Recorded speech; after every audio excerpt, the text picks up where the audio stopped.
Hi everyone, in this video we are going to briefly explain what is the Cape Cod method in accordance with the actuarial reserve for non-life insurance. We had divided the presentation into three main parts, initiating with the background of the Cape Cod method, which is one of the most common procedures for calculating the non-life insurance reserve. Second, the definition of loss reserving. And the final part, which we are going to show you how to calculate the estimated IBNR from the assumption data. Here are the list of our members. Starting with the first part is the Cape Cod method. The Cape Cod technique is similar to the Born-Hilter-Ferguson method, with the main difference is the calculation of the expected claim ratio.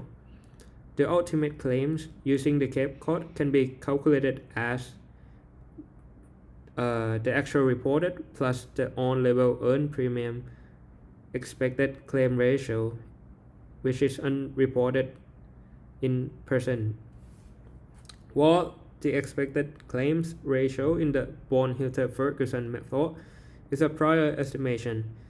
The Cape Cod method of the expected claim ratio is always obtained from the historical data and is calculated as the sum of reported claims divided by the sum of on-level earned premium times the percentage reported. Both the numerator and denominator are summed across all the accident years, including the year for which the estimates are being made.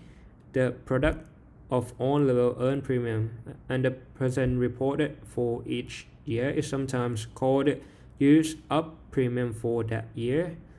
Note that the Cape Cod method is usually used with reported claims, but it could also be used with paid claims rarely. Going on to the second section, which I'm going to explain some important terminology in loss reserving. The first one is the paid losses or the paid claims. It is the losses that have been paid to the claimants. The case reserve or the outstanding is the expected amount established on the claim.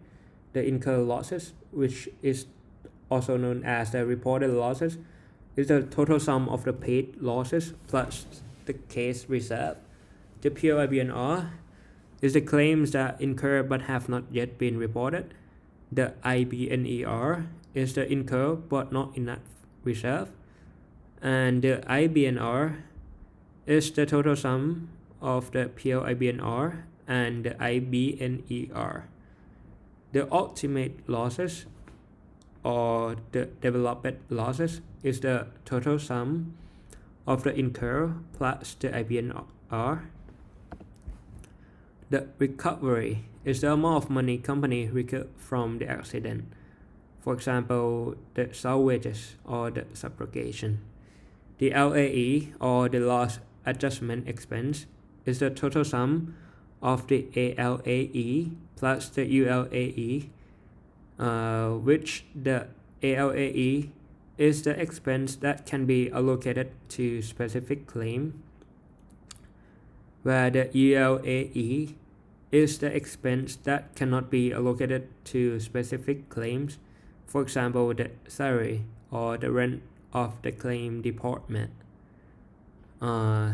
And finally, the reinsurance is the insurance company that can buy reinsurance to sell part of the policy to the reinsurer. And here is the final part of our presentation, which is the example. I will give you some time to look at the example.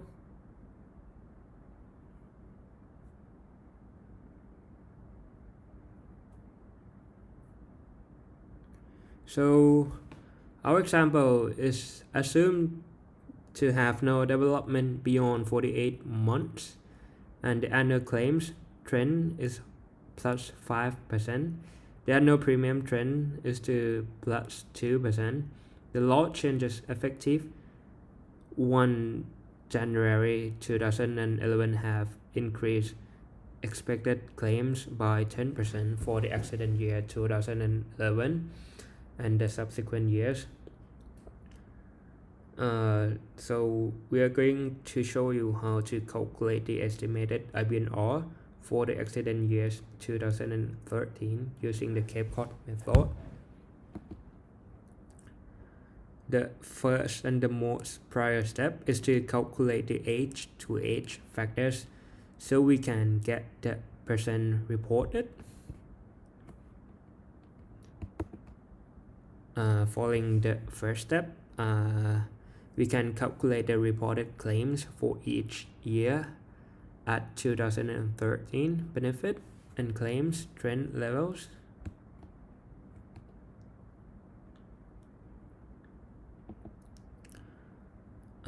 Next, we can calculate the earned premium for each year at 2013 premium trend levels and current rate level.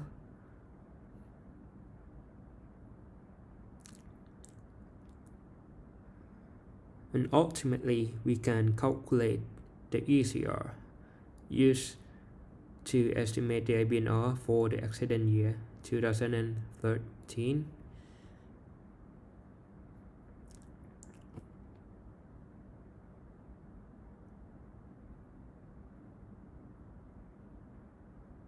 And that it is for our presentation. Thank you for enjoying and watching our presentation.